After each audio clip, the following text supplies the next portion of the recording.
Fine student. तो यहाँ पे देख सकते हैं 446 टू 448 तीनों जो एडिटोरियल है वो आर्टिकल 370 से रिलेटेड है, और जो रिसेंट टाइम में सुप्रीम कोर्ट का जो जजमेंट आया है उसी से संबंधित है। समझ गए ना? तो सबसे फर्स्ट एडिटोरियल में हम लोग क्या समझेंगे, 1947 से लेके 2019 तक, यानी कि जब तक आर्टिकल 370 था उसका क्या हिस्ट्री है, राजा हरि सिंह से कैसे भारत को मिला Kashmir, princely state, instrument of accession, ये सभी चीज हम लोग समझेंगे इसमें। इसे क्या है कि हिस्ट्री भी कवर हो जाएगा तुम लोग का, पोस्ट इंडिपेंडेंस हिस्ट्री। समझ गए? दूसरा में क्या देखेंगे, आखिर जो जम्मू एंड कश्मीर को जो प्रिविलेज मिला था, समझे, वो बस एक एसिमेट्रिक फेडरलिज्म है। जैसे अभी भी तो बहुत सारा नॉर्थ ईस्ट को, हिमालयन राज्य को या नीचे विदर्भा रीजन को मिलता है स्पेशल स्टेटस, तो वो भी एक तरह से स्पेशल स्टेटस ही था, वो टेम्पररी प्रोविजन था, वो जबरदस्ती परमानेंट फीचर बना के लंबा तक ले गया है। समझे? वही सुप्रीम कोर्ट ने कहा। सुप्रीम कोर्ट ने कहा कि ये एसिमेट्रिक फेडरलिज्म है, आपको स्पेशल प्रोटेक्शन दिया गया था, वो भी टेम्पररी टाइम के लिए दिया गया था, ये परमानेंट नहीं था ये प्रोविजन, और फिर भी आज़ादी के 70 साल तक, 75 साल तक ही आगे गया है, और जो निकाला गया उचित है। 448 देखो, बिल्कुल जो सुप्रीम कोर्ट का जो जजमेंट है वहां से 4 चीज जो निकल के आया है उसी को समझेंगे। तो कहने का मतलब ऐसा बहुत कम होता है स्टूडेंट एडिटोरियल्स में कि जहां पे सभी विषय, सभी एडिटोरियल्स एक ही टॉपिक से संबंधित हो, नहीं, ऐसा रिसेंट टाइम में बहुत कम देखने को मिला होगा तुम लोग को भी। इससे 360 पूरा क्लियर हो जाएगा। चलो तो बात करते हैं हम लोग। देखो सबका सेम ही रहेगा syllabus. GS paper 2 constitution and polity, Indian constitution, historical underpinnings, evolution, features, amendments, significant provisions and basic structure. ये हिंदू पेपर में आया था 12 दिसंबर को। तो देखते हैं मामला है क्या। हाँ, इसमें हम लोग हिस्ट्री देखने वाले हैं, राइट फ्रॉम 1947 टू 2019, क्योंकि 2019 में ही ओवरटर्न किया गया आर्टिकल 370 को। समझ गए स्टूडेंट? तो यहाँ पे देखो, जो हमारा कॉन्स्टिट्यूशनल बेंच है सुप्रीम कोर्ट का, उसने कहा यस, ये बिल्कुल पावर है प्रेसिडेंट के पास, को सिंगल हैंडेडली क्या कर सकता है, एब्रोगेट कर सकता है आर्टिकल 370 को। क्योंकि सबसे बड़ा सवाल ये था सुप्रीम कोर्ट के पास में कि अब तो कॉन्स्टिट्यूशनल असेंबली है ही नहीं जम्मू एंड कश्मीर का। बढ़िया सुनना स्टूडेंट, सुनना पड़ेगा तुम लोग अच्छे से, समझो, ये बहुत ही पॉलिटी का मैटर है ये, कि अब तो कॉन्स्टिट्यूशनल असेंबली कश्मीर का है ही नहीं, तो क्या प्रेसिडेंट कर सकता है ये चीज? तो सुप्रीम कोर्ट ने कहा कि बिल्कुल प्रेसिडेंट कर सकता है। वो वहां पे असेंबली है या नहीं है, जो प्रेसिडेंट के पास पावर है वो पावर बिल्कुल एंजॉय कर सकता है, वो पावर का यूज कर सकता है। बात समझे ना? तो इसीलिए जो प्रेसिडेंट ने जो एब्रोगेट किया है आर्टिकल 370, ये बिल्कुल उसके डोमेन में आता है। बात समझे? नंबर 1। हाँ, उसके बाद जानते हो कि जो फुल फ्लेज स्टेट था उसको अलग, उसको क्या किया, हाँ, डाउनग्रेड करके यूनियन टेरिटोरीज बनाया है। तो इस पे सवाल तो उठाइए, क्या ऐसा संभव है आर्टिकल 3 का, जो आर्टिकल 3 है हमारा यूनियन टेरिटोरी से रिलेटेड, जानते हो ना आर्टिकल 3, क्या ऐसा संभव है कि आर्टिकल 3 को इन्वोक करके एक वेल फ्लेज स्टेट को हम तोड़ दे? तो लद्दाख के ऊपर तो बोला है कि लद्दाख को ठीक किया बाहर, मगर ऐसे किया जा सकता है, उस पर सुप्रीम कोर्ट ने कुछ जजमेंट पास नहीं किया, कुछ नहीं बोला। सुप्रीम कोर्ट ने बहुत सारा जगह पे ना कुछ नहीं बोला, साइलेंट रहा सुप्रीम कोर्ट। जहां तक सवाल है जो प्रोसीजर जो फॉलो किया गया आर्टिकल 370 को हटाने के लिए, वो प्रोसीजर में भी लैप्स है as per the supreme court. Procedure गलत फॉलो किया गया, वो प्रोसीजर वो नहीं फॉलो किया गया है जो फॉलो करना चाहिए। एट द सुप्रीम कोर्ट ये भी बोला है कि चाहे प्रोसीजर में लैप्स हो, आर्टिकल 370 हटा है तो कोई गलत नहीं हटा है। अब देखो ये कैसा जजमेंट है, अब इसको किस तरह प्रेजेंट किया जाएगा कि ठीक हुआ है, सब कुछ ठीक हुआ है, ठीक, आर्टिकल 370 हटा वो ठीक है, मगर प्रोसीजर लैप है, इस पे बात किया गया है, मगर प्रोसीजर के वजह से आर्टिकल 370 वहां पर रहता, ये भी गलत बात है, वो हट जाएगा। क्यों? प्रेसिडेंट के पास पावर है अभी भी हटाने का। बात समझ में आ रहा है ना? एसेंस समझो सुप्रीम कोर्ट का। यहां पे देखो, हाँ, 5 जज जो कॉन्स्टिट्यूशन बेंच था उसने कहा कि बिल्कुल प्रेसिडेंट के पास यूनिलैटरल पावर है कि आर्टिकल वो 370 को हटा सकता है, सीज टू बी एग्जिस्ट, वो हटा सकता है, आराम से हटा सकता है, कोई दिक्कत नहीं है। हाँ, कोर्ट ने यह भी बोला है कि यस, प्रेसिडेंट के पास पावर है ये करने का, यदि स्पेशल सर्कमस्टेंसेस आता है, और वो स्पेशल सर्कमस्टेंसेस जुडिशरी डिसाइड नहीं करेगा, वो एग्जीक्यूटिव ही डिसाइड करेगा। कब आना है? 70 साल बाद आना है, 90 साल बाद आना है, 85 साल बाद आना है, वो जो डिसाइड करने वाला एग्जीक्यूटिव होगा। इसलिए जो एग्जीक्यूटिव ने किया है, प्रेसिडेंट ने किया, उसमें कोई सवाल या निशान नहीं है as per the supreme court. जो नेसेसरी कंडीशन लगा, स्पेशल कंडीशन लगा, स्पेशल सर्कमस्टेंसेस लगा, उस हिसाब से प्रेसिडेंट ने उसको सही लगा और वो निकाल दिया। बात समझे ना? हाँ, कोर्ट देखो, court can not sit in, देखो कोर्ट ने इस पे बात नहीं किया क्या, कोर्ट बोला कि ये मेरा मैटर नहीं है कि वो स्पेशल सर्कमस्टेंसेस क्या है, वो मैटर एग्जीक्यूटिव का है, तो एग्जीक्यूटिव को ही रहने दो ना, उस पर हम कुछ नहीं बोलना चाहते। सही बात है, इनका जो डोमेन है जुडिशरी तक है ना, वो लीगल लॉस तक है, लीगलिटी तक है, वो सर्कमस्टेंसेस कब आया नहीं आया उसका मैटर नहीं, इसलिए वो उस डोमेन में नहीं गए हैं ये। आगे देखो, अब इसको देखो बच्चे लोग, बहुत बढ़िया से देखना इसको, फिगर को। अब जहां तक सुप्रीम कोर्ट का जो जजमेंट आया उसमें बहुत सारे शब्द को बोला गया है। देखो very very important, Jammu and Kashmir, हाँ, इसका कोई अपना इंटरनल सॉवरेनिटी नहीं है, अलग से कोई सॉवरेनिटी नहीं है, कोई डिफरेंट नहीं है दूसरे स्टेट से, राज्य से, समझे। और ये जो स्टेटस, इसको स्पेशल जो स्टेटस मिला था एज पर आर्टिकल 370, ये एक तरह से एसिमेट्रिक फेडरलिज्म है। एसिमेट्रिक फेडरलिज्म मतलब क्या है कि इसको कोएग्जिस्टेंट करने के लिए, इसको भारत में शामिल करने के लिए, भारत में रखने के लिए इसको स्पेशल प्रिविलेज दिया गया है। और स्पेशल प्रिविलेज का मतलब ये नहीं होता कि ये दूसरा देश है, ये अलग है, वो स्पेशल प्रिविलेज उस समय दिया गया था। आखिर जो भी इसको शामिल किया गया प्रेसिडेंट ऑर्डर से, इसका लॉन्ग टर्म उद्देश्य यही था कि इसको इंटीग्रेट करना भारत में, वो किया है एग्जीक्यूटिव ने आर्टिकल 370 को हटा के। इसमें क्या गलत काम किया है, समझ गए ना? यदि हिस्टोरिकल कॉन्टेक्स्ट देखोगे तो क्लियर है कि आर्टिकल 370 टेम्पररी प्रोविजन है। ये अलग बात है, सुप्रीम कोर्ट का एक जजमेंट में बच्चे लोग परमानेंट फीचर बता दिया था सुप्रीम कोर्ट ने स्वयं, मगर जानते हो कि सुप्रीम कोर्ट अपना डिसीजन को करेक्ट कर सकता है, ये सुप्रीम कोर्ट पर पावर है, समझ गए? अपने जो जजमेंट है, ओल्ड जजमेंट है, उसको ओवरटर्न कर सकता है सुप्रीम कोर्ट। तो सुप्रीम कोर्ट ने कैटेगरिकली बोल दिया कि आर्टिकल जो 370 जो कश्मीर के लिए था वो एक टेम्पररी प्रोविजन था। टेम्पररी प्रोविजन तो कभी भी निकाला जा सकता है जी। तीसरा चीज देखो, प्रेसिडेंट, बिल्कुल, और उसमें दिया गया है, अभी बताएंगे, बहुत सारे आर्टिकल का बात करेंगे। आर्टिकल 370 क्लॉज 3 में ये साफ साफ लिखा गया है कि प्रेसिडेंट क्या कर सकता है, आर्टिकल 370 को रद्द कर सकता है, but with the approval of constituent assembly of Jammu and Kashmir. मगर कॉन्स्टिट्यूएंट असेंबली तो 1957 में ही डिसॉल्व हो गया था, तो अब तो वो है नहीं। अब वो नहीं है, इसका मतलब क्या प्रेसिडेंट नहीं कर सकता है? बिल्कुल कर सकता है प्रेसिडेंट अभी भी। सवाल यही था, सबसे बड़ा सवाल सुप्रीम कोर्ट के पास ये था कि प्रेसिडेंट क्या कर सकता है, आर्टिकल 370 को हटा सकता है with the approval, with the concurrence of constituent assembly. अब कॉन्स्टिट्यूएंट असेंबली तो 1957 में ही डिसॉल्व हो गया कश्मीर का बोल रहा हूं, भारत का भी कॉन्स्टिट्यूएंट असेंबली बना था ना, जिसे संविधान बनाया भारत का, उस तरह कश्मीर का भी अपना संविधान चल रहा था। तो वो कश्मीर का जो संविधान बनाने वाला वो कॉन्स्टिट्यूएंट असेंबली ऑफ कश्मीर है, वो तो 1957 में संविधान बना के वो आउट हो गया, खत्म हो गया, वो तो अब रहा नहीं। और वो जब तक था तब तक कोई मॉडिफिकेशन का बात भी नहीं किया था, तब तक आर्टिकल 370 को हटाने का बात भी नहीं किया था। तो जो पिटिशनर है जो सुप्रीम कोर्ट में पहुंचा, वो यही अवधारणा से पहुंचा था स्टूडेंट कि देखिए कॉन्स्टिट्यूएंट असेंबली तो वहां पे है नहीं, तो प्रेसिडेंट कैसे हटा सकता है? तो सुप्रीम कोर्ट ने कहा कि इसका मतलब थोड़ी कि प्रेसिडेंट के पास पूरा वो है कि प्रेसिडेंट वो एक्सरसाइज नहीं कर सकता। प्रेसिडेंट बिल्कुल एक्सरसाइज कर सकता है उस पावर को। कॉन्स्टिट्यूएंट असेंबली नहीं है तो इसका मतलब नहीं करेगा वो। ये एक ठोस जजमेंट कह सकते हो इस सेंस से, समझे? तो वही बोला कि देखो कॉन्स्टिट्यूएंट असेंबली तो डिसॉल्व हो चुका है, जब कॉन्स्टिट्यूएंट असेंबली डिसॉल्व हो गया तो इसका मतलब जो प्रेसिडेंट का पावर है, हाँ, आर्टिकल 370 को इनऑपरेटिव बताने का, है ना, खत्म हो गया, ये बताने का, इसका मतलब उस पावर में कोई डायल्यूशन नहीं आएगा, प्रेसिडेंट अभी भी कर सकता है इस चीज को। ये इस पे सवाल था, समझे? इस पे सबसे बड़ा सवाल था, वो क्लियर कर दिया सुप्रीम कोर्ट ने। अब थोड़ा यहाँ पे देखते, वो तो जजमेंट हो गया, थोड़ा हिस्ट्री देखते। ये जजमेंट बार बार रिपीट होगा आगे भी, अब आगे एडिटोरियल में भी, तो वहां पे रिपीट नहीं करेंगे हम। समझ में आ गया तुम लोग को? अब यहाँ पे क्रोनोलॉजी समझो। What did India Independence Act 1947, जो इंडिया इंडिपेंडेंस एक्ट चला था ना स्टूडेंट, जैसे इंडिया और पाकिस्तान बना, तो उस समय क्या लिखा गया था उस एक्ट में? तो उस एक्ट में देखो, ब्रिटिश इंडिया को दो भाग में तोड़ा गया, इंडिया और पाकिस्तान। लगभग 600 प्रिंसली स्टेट थे, ठीक है, and whose sovereignty was restored on, उसका सॉवरेनिटी को रिस्टोर करेगा, ठीक है भाई तुम अपना भी इंडिपेंडेंट एग्जिस्टेंस कर सकते हो।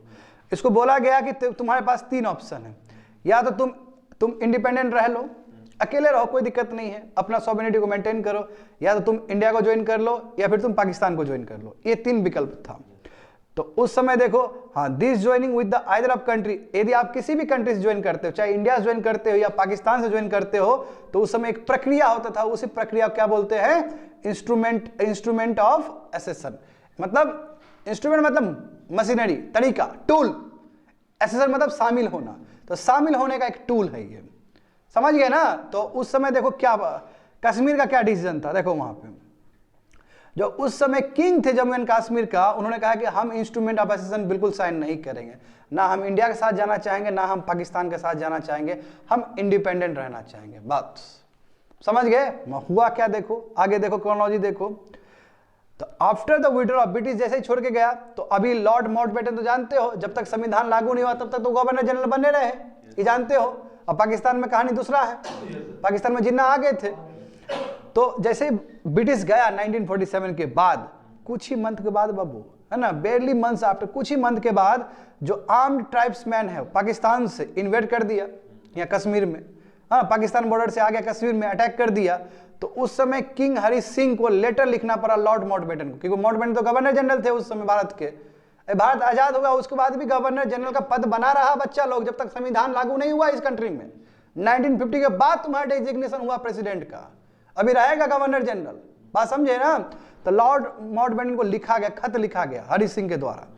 हाँ, लॉर्ड माउंटबेटन, उसने क्या बोला? हेल्प चाहिए हमको। क्यों? क्योंकि बाहर से अटैक कर दिया पाकिस्तानी लोग ने, ट्राइब्स ले, जो आर्मी ट्राइबल के रूप में जो आर्मी लोग था वो अटैक कर दिया। ठीक है, तो उसके बाद देखो इसने इंस्ट्रूमेंट ऑफ एसेशन साइन कर लिया हरि सिंह ने। तो गवर्नर जनरल ऑफ इंडिया, वही जो लॉर्ड माउंटबेटन, साइन द, वो उसने भी स्वीकार कर लिया, क्योंकि सबसे हेड वही रहेंगे अभी तो ब्रिटिश के। तो इस इंस्ट्रूमेंट के हिसाब से क्या था? डिफेंस, बढ़िया समझना, डिफेंस, एक्सटर्नल अफेयर्स और कम्युनिकेशन, वो इंडियन गवर्नेंस को दे दिया गया, यानी कि भारत संभालेगा। कश्मीर का ये 3 डिपार्टमेंट, कश्मीर का ये जो 3 सेक्टर है, क्या क्या? डिफेंस, एक्सटर्नल अफेयर्स और कम्युनिकेशन, कौन संभालेगा? भारत संभालेगा। बाकी चीज खुद हरि सिंह डिसाइड करेगा। समझ गए ना? इंस्ट्रूमेंट ऑफ एसेशन साइन हो चुका है, ये शर्त है। 3 सेक्टर, वेरी वेरी इंपॉर्टेंट। क्या क्या वो सेक्टर है स्टूडेंट? डिफेंस, वहां पे ध्यान दो, defence, external affairs and communication, ये भारत में आ गया। अब देखो उसके बाद क्या हुआ स्टूडेंट? तो as per instrument of accession article 370 was introduce in Indian constitution. ये इंस्ट्रूमेंट ऑफ एसेशन के वजह से आर्टिकल 370 को लाना पड़ा हमारे संविधान में, ताकि हम कश्मीर को बोल सके कि भाई ठीक है, 3 चीज तुम्हारा मेरे अंदर आ गया, बाकी तुमको जो एंजॉय करना है तुम एंजॉय करो। ठीक है, यही ना शर्त था। हाँ, यहां पे देखो, तो आर्टिकल 370 तुम्हारा बिल्कुल इंडियन कॉन्स्टिट्यूशन में आया कब? अक्टूबर 17, 1949 को आया। बढ़िया डेट याद कर लेना। ठीक है, और देखो इसके वजह से क्या हुआ तुम्हारा?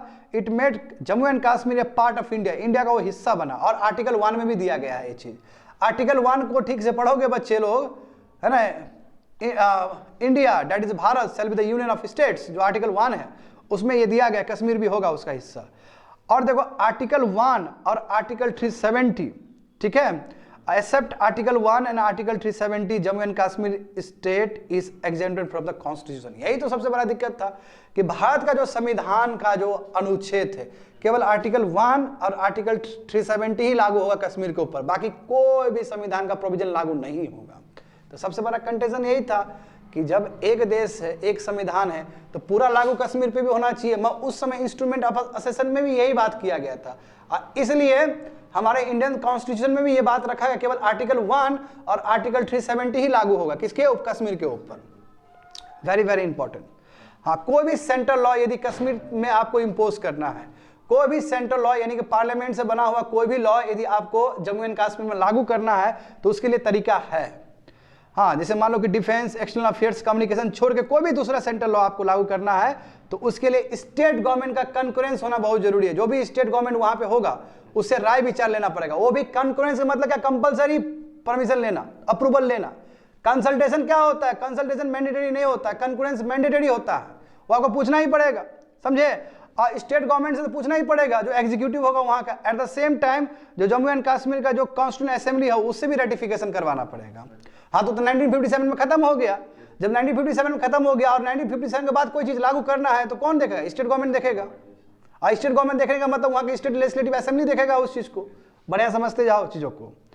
अब उसके बाद ठीक हमने भारत का संविधान बोल दिया कि ठीक है तुम भी अपना संविधान को ड्राफ्ट कर सकते हो, बना सकते हो। तो बिल्कुल ये लोग बनाया कि नहीं बनाया अपना, तो कश्मीर का अपना ही एक संविधान था, समझे, ये व्यवस्था चल रहा था। और ये व्यवस्था क्यों आया है, तो वही इंस्ट्रूमेंट ऑफ एसेशन के बेस से। आगे देखते जाओ, Jammu and Kashmir constitution also ratified India sovereignty. जहां तक सवाल है तो कश्मीर का अपना संविधान बनेगा, तो कश्मीर के संविधान में क्या लिखा गया था, इंपॉर्टेंट चीज ये भी है, क्या कश्मीर के संविधान में क्या इंडिया का हिस्सा नहीं है, ऐसा लिखा गया था, क्या वो इंडिया का हिस्सा है, क्या ऐसा लिखा गया था, वो जानना भी बहुत जरूरी है। तो देखो उसमें क्या लिखा गया था, उसमें लिखा गया था ये जो स्टेट है, जो कश्मीर है, वो भारत का अटूट अंग है, ये लिखा गया है। बात समझे, जो कश्मीर का जो संविधान है उसमें लिखा गया कि यस कश्मीर क्या है, इंटीग्रल पार्ट है, अटूट अंग है इंडिया का। देखो बहुत बड़ा बात है नहीं है, वहां का संविधान में लिखा गया, यानी कि मतलब वो संविधान इंडिपेंडेंट नहीं है, नंबर 1, यानी कि वो स्टेट इंडिपेंडेंट नहीं है। उसका जो प्रियम्बल देखो ना, प्रियम्बल होता है कि नहीं होता है, प्रियम्बल जो कश्मीर का जो प्रियम्बल था स्टूडेंट, उसमें लिखा गया है, उसमें एक्नॉलेज किया गया है। हाँ देखो यहाँ पे, the objective of the Jammu and Kashmir constitution is to further define the existing relation of the state with the union of state as a integral part thereof. इसका मतलब कश्मीर इंटीग्रल हिस्सा है भारत का, ये वहां का प्रियम्बल में भी लिखा गया है। जब प्रियम्बल में साफ साफ तुमको दिख रहा है, जब तुमको कश्मीर का संविधान में दिख रहा है कि वो इंडिया का अटूट अंग है, तो भाई 370 हटा देंगे तो क्या दिक्कत है, जरा बताना हमको।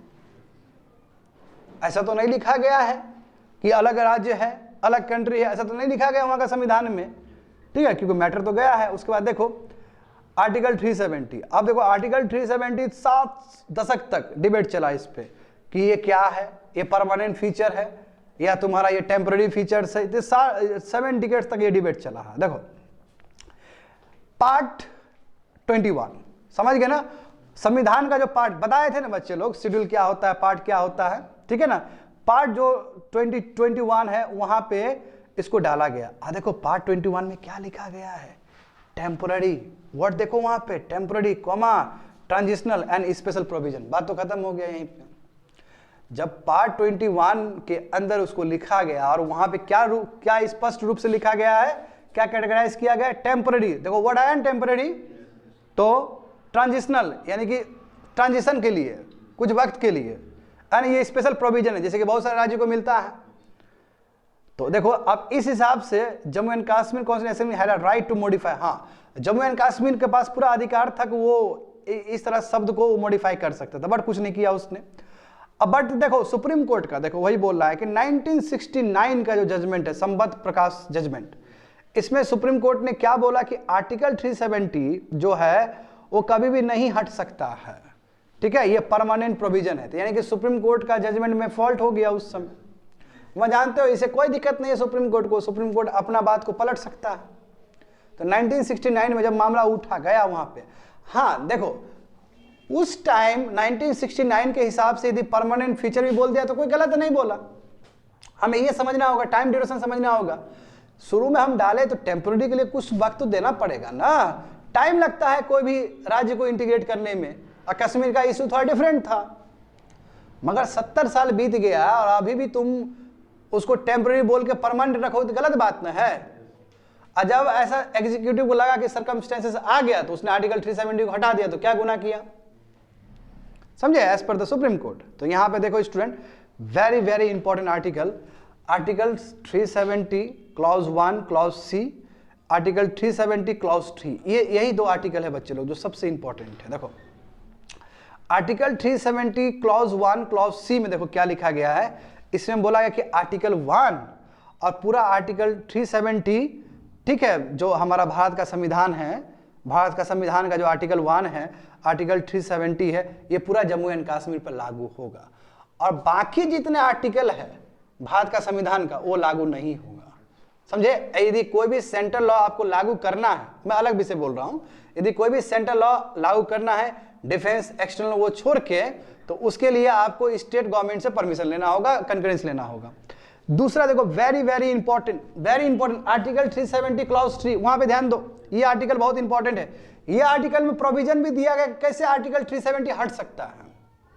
तो आर्टिकल 370 हटने के लिए जरूरी है कि प्रेसिडेंट कोई नोटिफिकेशन ला सकता है, हाँ in order to become article 370 inoperative. यदि आपको आर्टिकल 370 को खत्म करना है तो प्रेसिडेंट नोटिफिकेशन ला सकता है, बट इसके लिए जम्मू एंड कश्मीर का कॉन्स्टिट्यूएंट असेंबली का अप्रूवल होना चाहिए। हम जानते हैं इस बात को कि जो कॉन्स्टिट्यूएंट असेंबली है कश्मीर का वो तुम्हारा 1957 में ही डिजॉल्व हो गया, और डिजॉल्व होने के पहले उसने कोई तरह का बात नहीं किया कि आर्टिकल 370 हटना चाहिए या रहना चाहिए। होप सो समझ में आ गया होगा। तो मामला पहुंचा यही सुप्रीम कोर्ट में कि सर कॉन्स्टिट्यूएंट असेंबली तो है ही नहीं, वो तो 1957 में ही डिजॉल्व हो गया, जो प्रेसिडेंट ने जो किया आर्टिकल 370 हटाया तो गलत है ना, ये पिटिशनर बोला। तो सुप्रीम कोर्ट ने क्या बोला, नो कैसे गलत है, जब प्रेसिडेंट के पास जो पावर है तो वो पावर तुम्हारा वो स्टेट असेंबली को देखते हुए थोड़ी था, वो कॉन्स्टिट्यूएंट असेंबली को देखते हुए थे, वो खत्म होगा, उसका मतलब क्या प्रेसिडेंट का पावर नहीं रहेगा क्या? ये सुप्रीम कोर्ट का जजमेंट है, समझे। आगे देखो अब क्या हुआ, एक हिस्ट्री समझ गए ना। और 2019 में क्या हुआ ऐसा कि पूरा पलट गया ये आर्टिकल 370। तो देखो यहाँ पे 2 रेजुलेशन मोदी गवर्नमेंट लेके आए थे, 2 रेजुलेशन, ठीक है, first resolution and second resolution.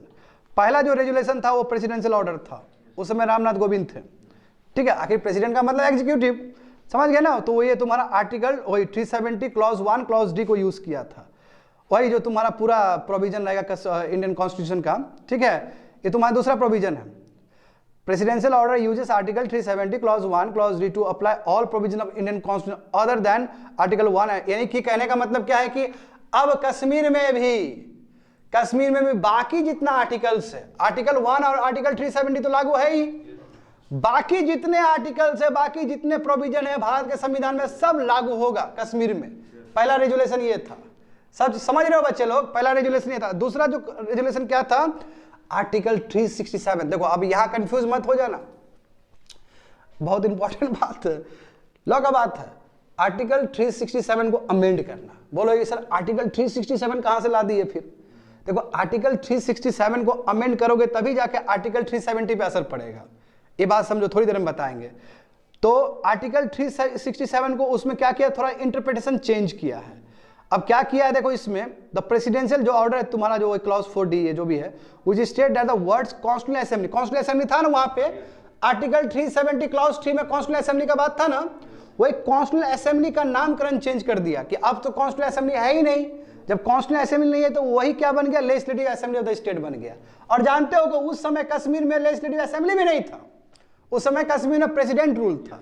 जब प्रेसिडेंट रूल है तो पार्लियामेंट पावर ले लेगा, जादू, ये जादू है, समझ रहे हो ना। पावर किसके पास, कॉन्स्टिट्यूएंट असेंबली के पास।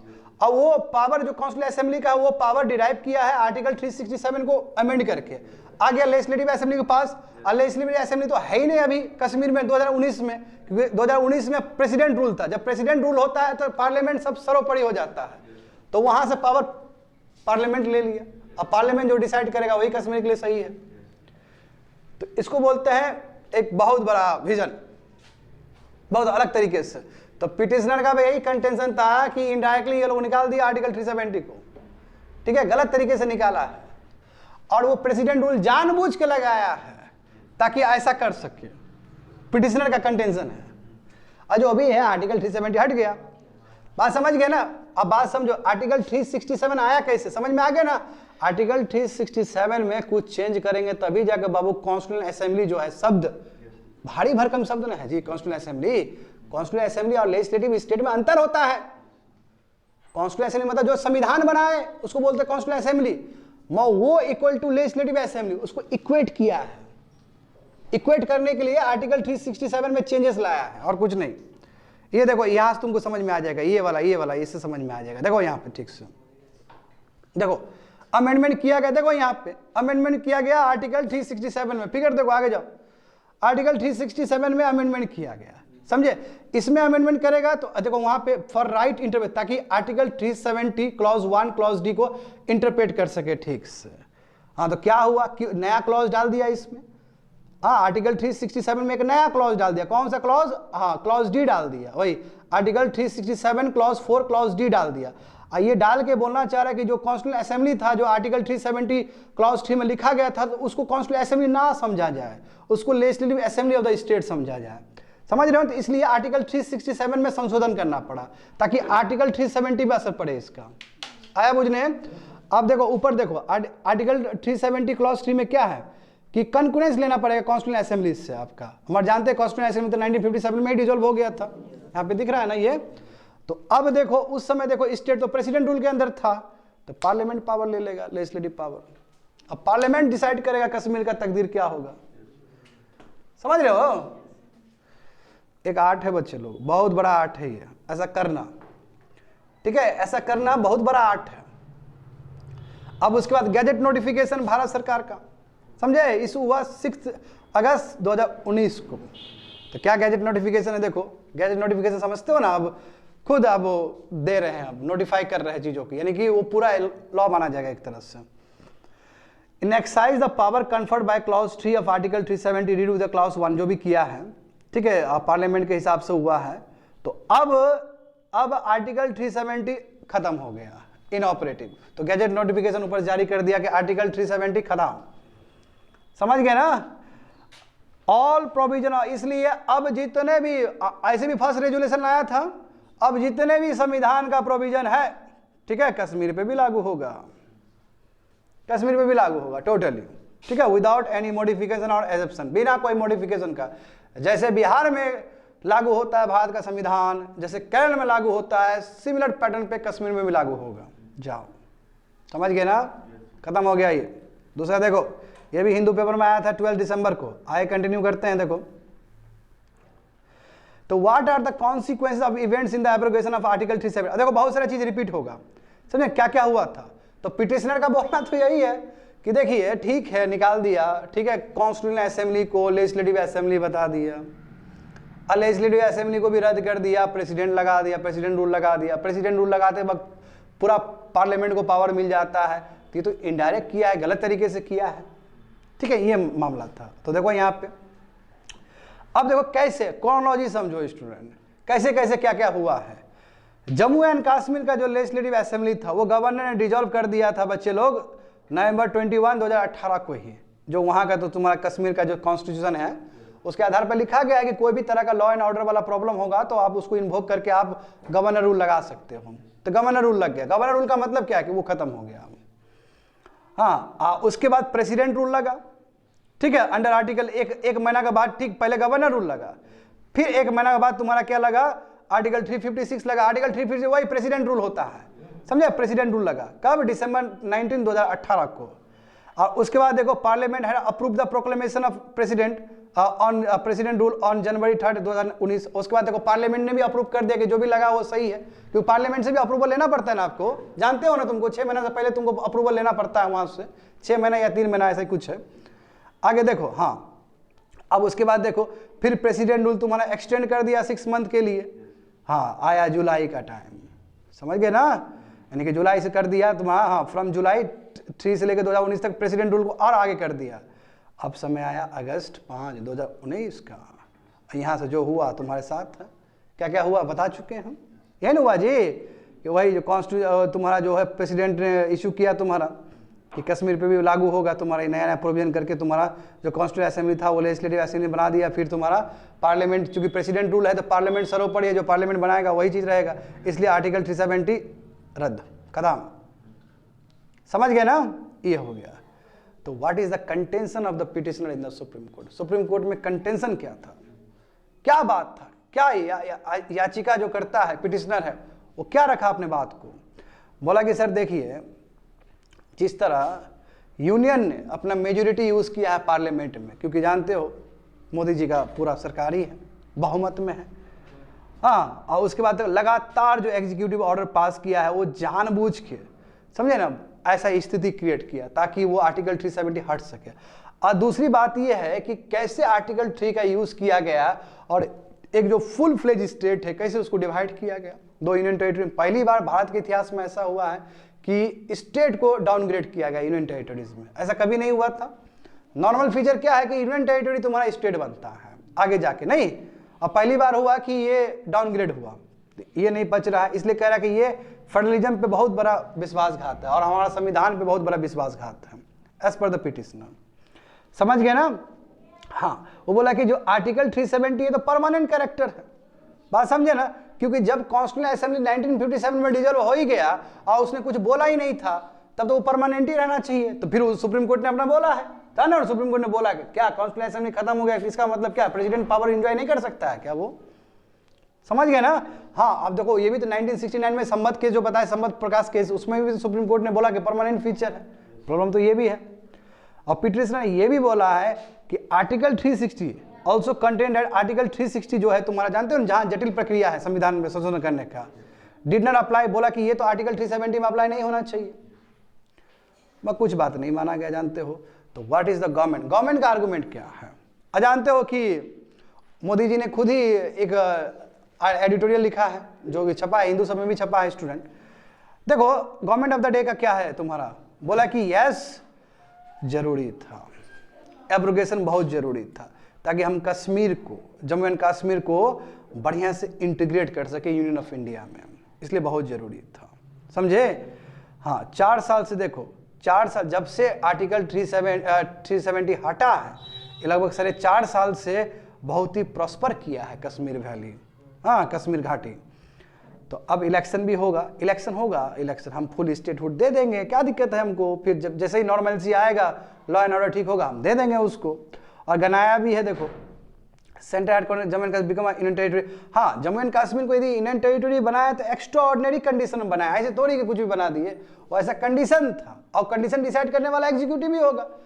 अब सुप्रीम कोर्ट भी बोला ना कि कंडीशन क्या होगा, स्पेशल कंडीशन डिसाइड करने वाला हमेशा एग्जीक्यूटिव होगा, स्टूडेंट, उस पर सुप्रीम कोर्ट कोई टीका टिप्पणी नहीं कर सकता, वो एग्जीक्यूटिव का पावर है। जैसे मान लो कि एलजीबीटी को मैरिज, आपको मैरिज राइट्स देना है, उसको आपको सक्सेशन राइट्स देना है, उसको एडॉप्शन राइट्स देना, तो वो तो एग्जीक्यूटिव ने करेगा, उसमें कहा जाएगा जुडिशरी, तो फिर जुडिशियल ओवर रीच हो जाएगा वो चीज।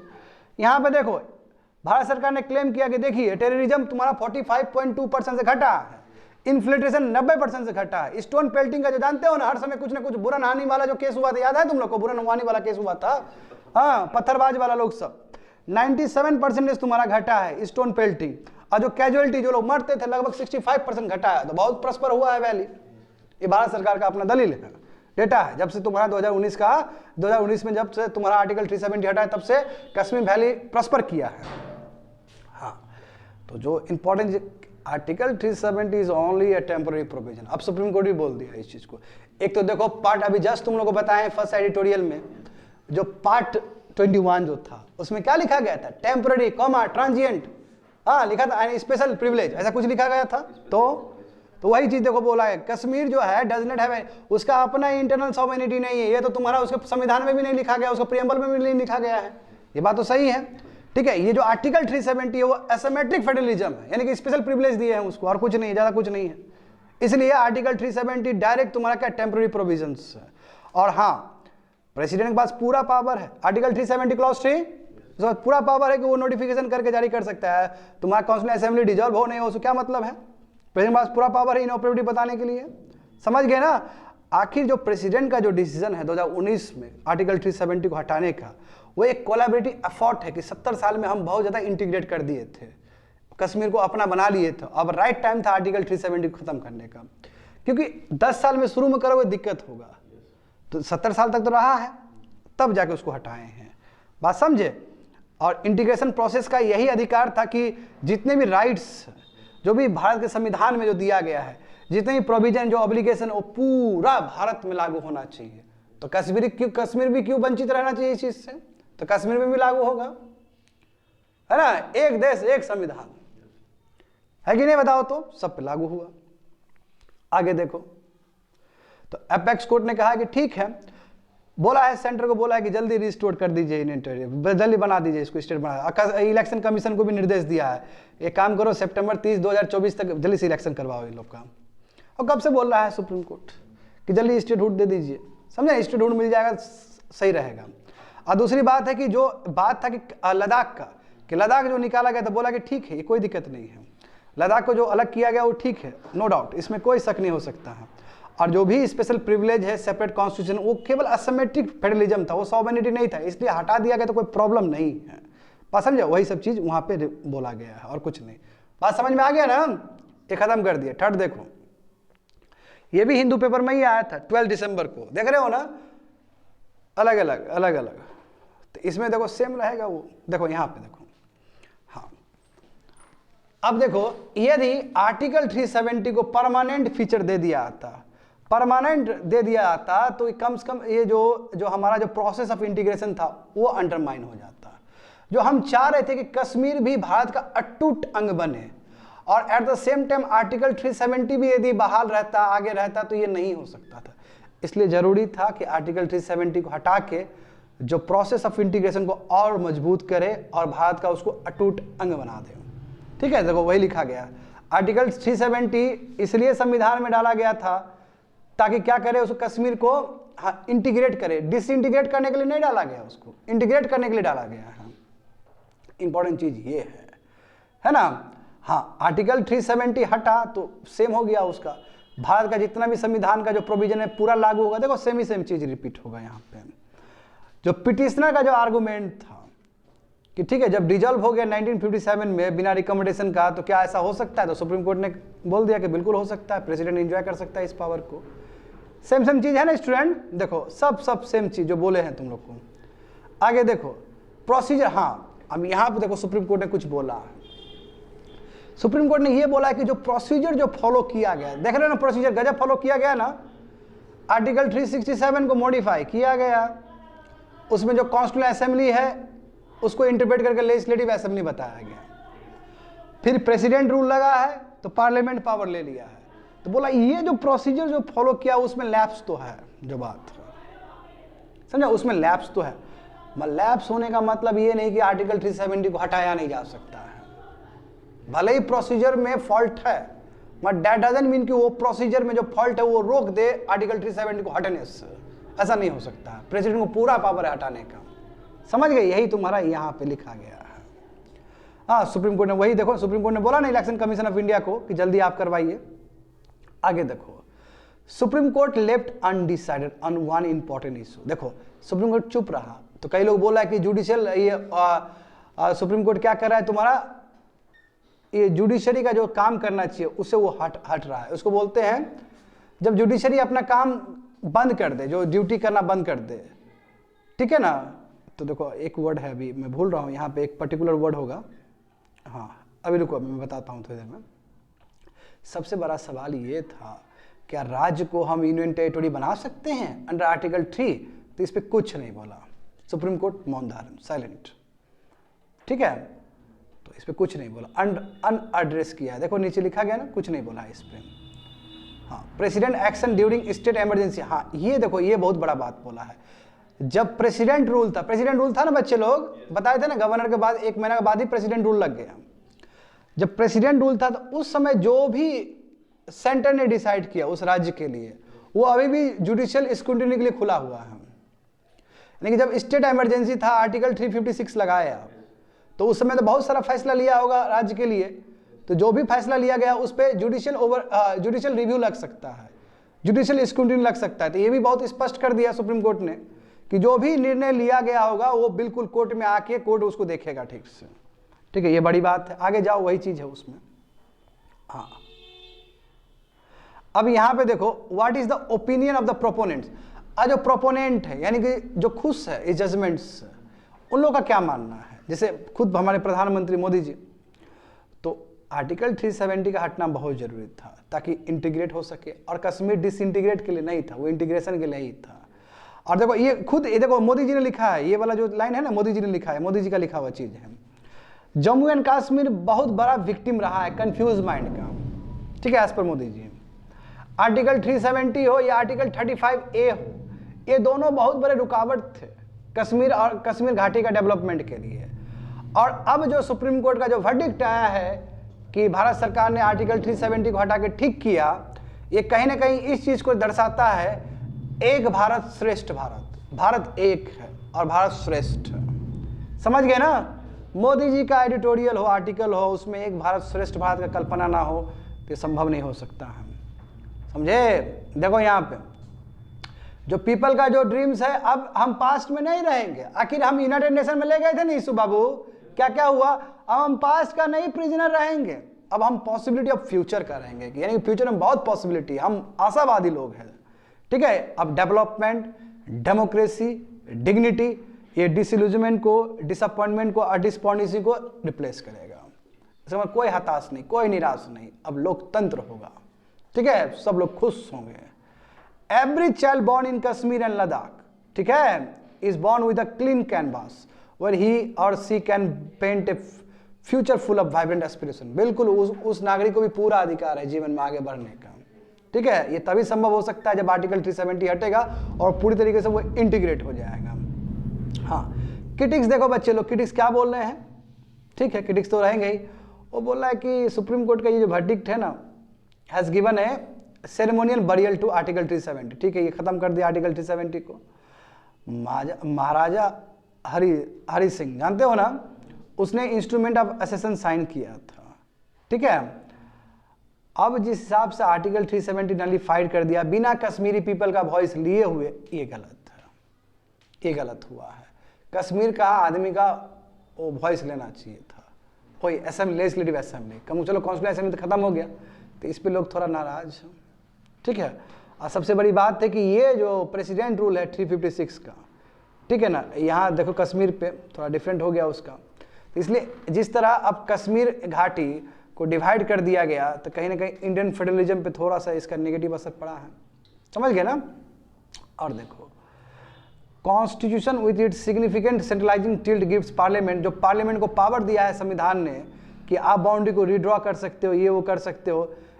अब देखो अभी क्या हुआ जानते हो ना, अभी जो कश्मीर जो बना है अब उसमें रिड्रॉइंग का बात था, बाबू कितना सीट 114, पहले 107 कम था, 114 बनाया गया, तो उस पर भी सवाल उठ रहा है कि बनाएगा तो उसमें फिर अभी सुप्रीम कोर्ट नहीं जाना चाहेगा उस तरफ, सुप्रीम कोर्ट नहीं जाना चाहेगा। टेरिटोरियल कॉन्स्टिट्यूएंसी डिलिमिटेशन प्रोग्राम वो एग्जीक्यूटिव का, पार्लियामेंट करेगा, समझे, और जानते हो कि बढ़िया से करने वाला है लोग। हाँ, दूसरी बात है कि जो सबसे बड़ा जो बात है कोर्ट का कि प्रेसिडेंट रूल के टाइम में ऐसा कैसे हो सकता था, ठीक है, इरिवर्सिबल प्रोसेस कैसे हो सकता है, वही स्टेट को कैसे बना सकते हो, समझे ना, ये सबसे बड़ा सवाल है, उस पर नहीं, वही जुडिशियल इवेजन, बिल्कुल। ये तो यदि कोर्ट इस बात पे मौन धारण करके बैठा हुआ है कि कैसे कश्मीर यूनियन टेरिटरी में डिवाइड हो सकता है, तो एक तरह से एग्जांपल है जुडिशियल इवेजन का। जुडिशियल, देखो बच्चे लोग, तुम लोग जुडिशियली से रिलेटेड बहुत कुछ जानते हो, जुडिशियल एक्टिविज्म, जुडिशियल ओवररीच, तो उसी तरह एक टर्मिनोलॉजी होता है जुडिशियल इवेजन भी। जुडिशियल इवेजन का मतलब कि जानबूझ के मुद्दा को आपने लिया ही नहीं, टच ही नहीं किया, आप अपने रिस्पॉन्सिबिलिटी से हटना चाह रहे हो, तो आपने क्यों नहीं बताया ये चीज, आखिर वो आर्टिकल 3 को कैसे यूज किया, कैसे स्टेट को यूनियन टेरिटरी कन्वर्ट किया, इसके बारे में जस्टिफिकेशन कुछ सुप्रीम कोर्ट ने दिया ही नहीं है, उसको छोड़ दिया उस इशू को, समझे। तो वही बात है, ओवरऑल इससे क्या हुआ कि जो इंस्टीट्यूशनल लिमिटेशन है पावर का और फेडरलिज्म और डेमोक्रेटिक जो प्रोसेस है वो अंडरमाइन होगा एज पर द क्रिटिक्स, और जो होना है हो गया। आर्टिकल 370 पूरी तरीके से खत्म, समाप्त, दैट्स इट, कंप्लीट।